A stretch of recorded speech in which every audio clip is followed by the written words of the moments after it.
நீ பார்ப்பதை நம்பு, ஆனால் உனக்கே அது உண்மையெனப்படும் வரை நீ சும்மா இரு. ஓர் ஆடவன் தன்னை பற்றி ஒரு பெண் தெரிந்து கொள்ளக்கூடாத அளவிற்கு கூட அதிகமான விஷயங்களை அவளிடம் சில சந்தர்ப்பங்களில் சொல்லிவிடுகிறான். அதன் பிறகு அவற்றை பற்றி அவளிடம் சொன்னதையே அவன் அடியோடு மறந்து விடுகிறான். ஆனால் அந்த பெண்ணோ அவற்றை ஞாபகம் வைத்து கொண்டே இருக்கிறாள். கட்டுப்பாடுகள் தளர்ந்த போதுதான் மனிதர்கள் மரணத்தின் எல்லைக்குள் நெருங்குகிறார்கள். பலாத்காரமாக செய்யப்படும் சீர்திருத்தம் எதுவும் கண்டிக்கப்படக்கூடியதே. ஏனெனில் தீமையை அகற்ற அதனால் முடிவதும் இல்லை, மக்களும் பழையபடியே இருக்கிறார்கள்.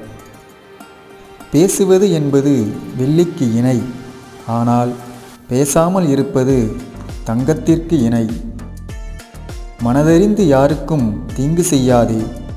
எவருக்கும் இயற்கை அனுகூலமான நிம்மதி தரும் சூழல்களை உருவாக்கி தரும்.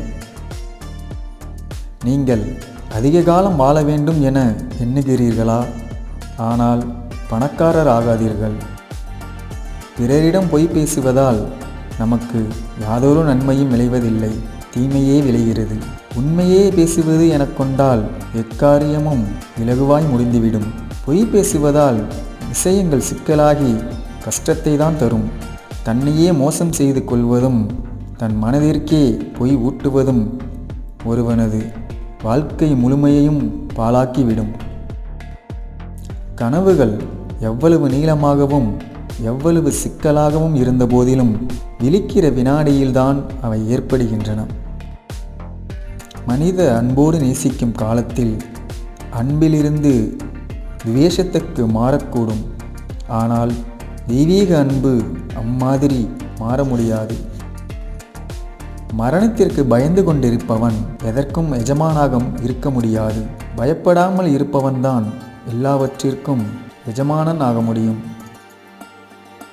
எந்த மொழியில் பூவையர்கள் உரையாடினாலும் அது அவர்களது இதழ் வழியே ஒலிக்கும்போது இனிமையாகவே வெளிவருகிறது.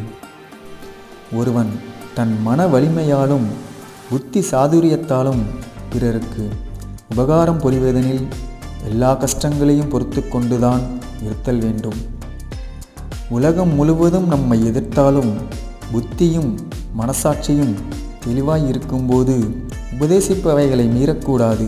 உண்மையை கடைபிடித்து ஒழுகுவதால் மலை போன்ற இன்னல்களும் இடையூறுகளும் எதிர்ப்படினும் அஞ்சக்கூடாது. இந்த காலத்தில் நம்பிக்கை என்பது இல்லாமல் வாழ்வது மிகுந்த கஷ்டமாயிருக்கிறது.